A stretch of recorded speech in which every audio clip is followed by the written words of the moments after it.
Pessoal, essa é a nossa aula sobre fotogrametria e sensoriamento remoto. Hoje nós vamos conversar um pouco sobre os processos de espalhamento e absorção da radiação eletromagnética. Nós vimos, né, que tem esse modelo, né, de um sistema do sensoriamento remoto, em que a gente tem um fluxo de energia, né, que normalmente sai do Sol, né, incide sobre um alvo. Essa reflexão desse fluxo de energia é registrado por um sensor e gera os produtos que são utilizados pela nossa sociedade no dia a dia. Mas hoje a gente vai ver que quando essa energia ela incide na atmosfera, né, ela acaba passando por processos de espalhamento e absorção, que é o que nós vamos verificar hoje. Importante destacar que todo esse fluxo ele é perfeitamente quantificado, né, desde a energia que é absorvida, transmitida, refletida. Nós não vamos aprofundar essa fórmula matemática, mas destacar que é possível quantificar e que no espectro, o espectro eletromagnético ele está diretamente correlacionado à frequência, né, do fluxo eletromagnético e ao comprimento de ondas que nós temos, como nós vimos nas aulas passadas. Desse espectro eletromagnético, ao longo do tempo, com os sensores, com a quantificação, o ser humano foi utilizando, né, de acordo com a faixa espectral de interesse, para diversas atividades. Né? Destacar aqui, por exemplo, que o olho humano só consegue visualizar e identificar parte da energia eletromagnética que se propaga, né? Mas também que outra parte que nós não visualizamos a olho nu também pode ser utilizada por nós, é utilizada por nós como das ondas de micro-ondas, ondas de rádio, né? A faixa do espectro eletromagnético para medicina, né? Para raio-x e etc. Bom, destacar então que nessa interação que existe na atmosfera, existem os dois processos, né, que eu destaquei no início da aula, que são de espalhamento e de absorção, um físico, outro químico. É, e esse feixe de luz, quando incide nas partículas que são encontradas, né, na nossa atmosfera, é nesse momento que ocorre, né, esses dois processos. Então, aprofundando um e o outro, né, destacar que o somatório desses dois processos é considerado pela física como um processo de atenuação, mas que a absorção, né, corresponde ao momento que a energia, né, de um feixe de radiação eletromagnética é transformada em outras formas de energia. Né? Então, a gente tem aqui alguns elementos, né, que são clássicos, que quando passam pelo processo de absorção, né, eles acabam literalmente recebendo esse fluxo de energia e absorvendo a temperatura. Né? Isso é o que explica, por exemplo, que quando nós temos uma maior quantidade de carbono na atmosfera, seja monóxido de carbono, dióxido de carbono, né, isso demonstra o aumento da temperatura da atmosfera, que tem indicado aí os estudos mais recentes para o aquecimento global. E o processo de espalhamento, no processo de espalhamento, a energia de um feixe de radiação eletromagnética é removida por mudança de direção. Então, a interação desse fluxo de energia com a atmosfera, né, faz com que o campo de luz seja propagado em outras direções. E aí, nesse processo de espalhamento, nós temos três tipos: o espalhamento highline, o espalhamento Mie e o espalhamento não seletivo.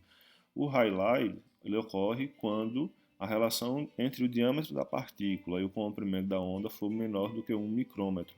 Nesse caso aqui, nós temos, né, partículas muito pequenas, né, no nível, por exemplo, de moléculas de gases.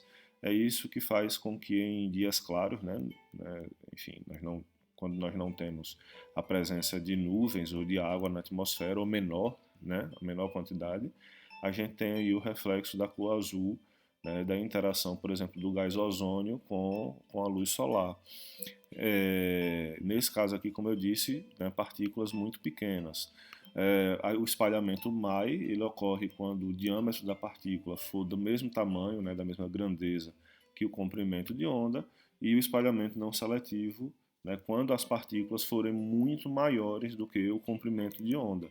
E aí é isso que dá essa característica de espalhamento difuso de uma nuvem, por exemplo. Né? A luz incide numa gotícula de água e esse espalhamento ele é difuso nas diversas direções e a gente tem esse resultado.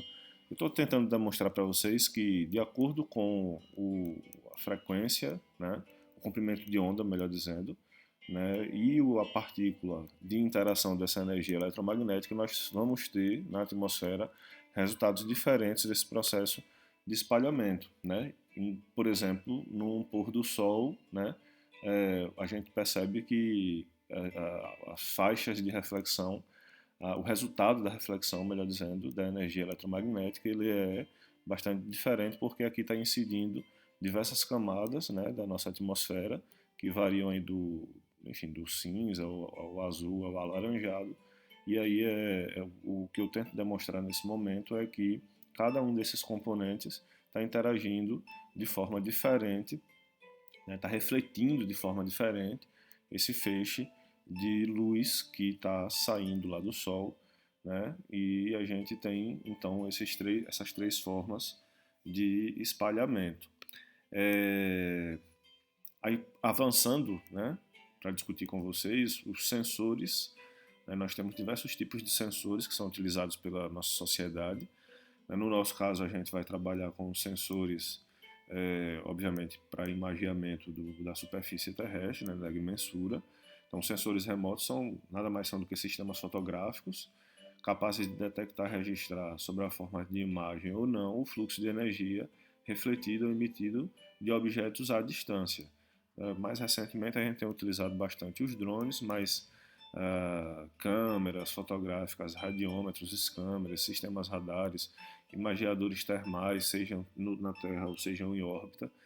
Os próprios sismógrafos também são exemplos de um sensor. Todos esses são utilizados pela nossa sociedade.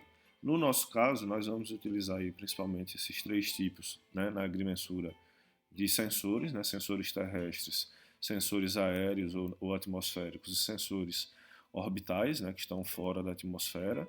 Esses sensores eles podem ser classificados como sensores ativos e sensores passivos, né, ou seja, o sensor passivo não possui uma fonte própria de radiação ou de energia eletromagnética, então o Sol incide, né, emite energia, incide no objeto e a reflexão dessa energia é registrada pelos satélites. Aqui alguns exemplos, né, de satélites que são passivos, né, Landsat, Spot, Sibris, Íconos, enfim, e os sensores ativos, que são os sensores radar, que eles emitem o feixe de energia eletromagnética e calculam o tempo de propagação dessa energia quando ela é refletida. Destacar para vocês que a gente tem os tipos, né, de resolução de um sistema sensor. Então, a resolução espacial, que está diretamente relacionada aí com o tamanho do pixel, né, que é a unidade elementar de visualização, quantificada inclusive por um computador, né, aqui vai ter uma relação direta com a qualidade da imagem que nós vamos manusear na fotogrametria. A característica do pixel, de acordo com a característica do pixel, a gente consegue definir localização, dimensão, né, uma matriz matemática em que a gente consegue fazer essa quantificação. A gente vai ver isso mais para frente. Destacar aqui a resolução espectral, né, que está diretamente relacionada ao número de bandas que o satélite, né, gera suas imagens, a resolução radiométrica, né, dos níveis de cinza do 0 ao 255, a resolução temporal, que é a quantidade de vezes que o satélite retorna um mesmo ponto para o imageamento, né, ou seja, o tempo de retorno de imageamento. Imagine que um satélite está fazendo o imageamento aqui em Sergipe, e aí ele demora quantos dias para retornar a imagear, fazer uma nova imagem desse mesmo ponto aqui em Sergipe. Então, isso é o que define, né, a resolução temporal, o tempo de repetição, de recobrimento de uma mesma área, e a assinatura espectral, né, que está diretamente relacionada aí ao sinal captado. Vou começar a conversar com vocês aqui um pouco, pessoal, sobre o tamanho dessas imagens. Vejam que eu fui falando sobre quantificação, eu fui falando, né, sobre a qualidade da imagem. Então, obviamente que quanto melhor for a imagem, né, quanto melhor for a resolução espacial de uma imagem, maior vai ser o tamanho da imagem, né? Então há uma relação direta entre o tamanho do arquivo e a qualidade da imagem. E isso ocorre, né, por um processo eletrônico de câmeras, né, das câmeras.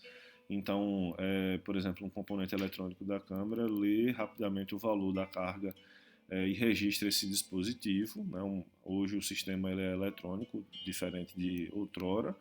As câmeras, através das câmeras é possível a gente selecionar as faixas de interesse da cor azul, da cor vermelha, enfim, como é um processo eletrônico, permite que esse processo seja selecionado, e aqui a gente começa a discutir um pouco sobre a qualidade das imagens, né, e o tamanho dos arquivos. Então vejam que essa imagem aqui é um pouco menor, mas ela vai ter uma resolução um pouco pior em relação à outra. Né? Quanto maior for a qualidade, maior será o tamanho e melhor, né, esse produto para que a gente possa fazer a observação e o manuseio dessas imagens. Aqui só destacar que existem satélites de baixa, alta e média resolução. Então, obviamente que o preço, né, do trabalho, né, do produto, melhor dizendo, de cada um dos satélites corresponde a esses, mas já a essa resolução, mas já há atualmente, né, muitas imagens que são distribuídas gratuitamente, né, em imagens pretéritas passadas principalmente. Destacar que nós temos alguns tipos de órbita, né, que os satélites podem ser classificados de acordo com a órbita desses satélites, desse imageamento. Então, órbita polar, órbita geoestacionária e a órbita sol-sincrônica. Né? A polar, ela aproveita o movimento de rotação da Terra em torno do próprio eixo e faz, como o nome diz, um movimento circular entre os polos.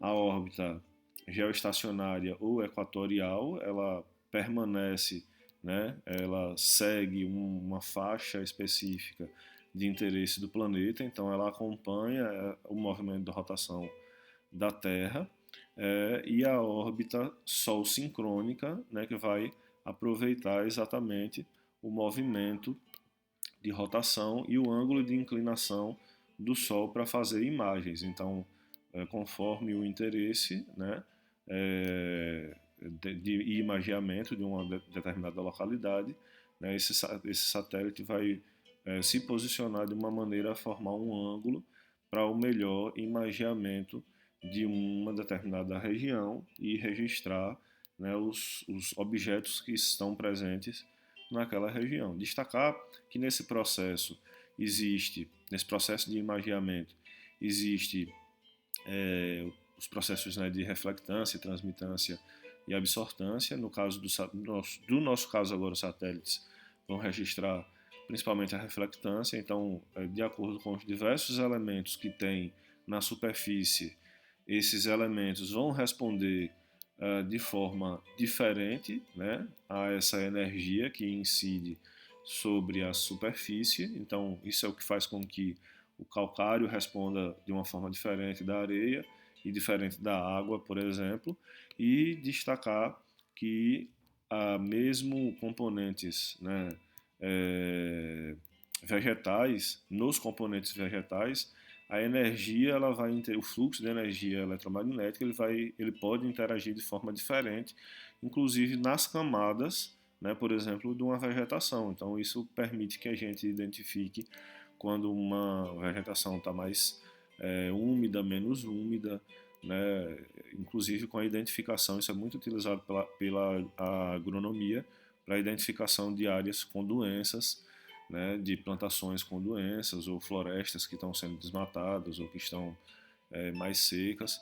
Enfim, cabe nesse momento destacar que a energia eletromagnética, né, os sensores remotos, na verdade, podem ser utilizados para diversas finalidades no nosso cotidiano, e a gente vai aprofundar um pouco mais, né, sobre os satélites de observação, os usos diversos dos satélites de observação na próxima aula. Eu vou dar uma parada por aqui para o vídeo não ficar muito longo, Vou passar atividades aí sobre esse tema, né, e discutir com vocês na nossa videoaula, no nosso encontro presencial.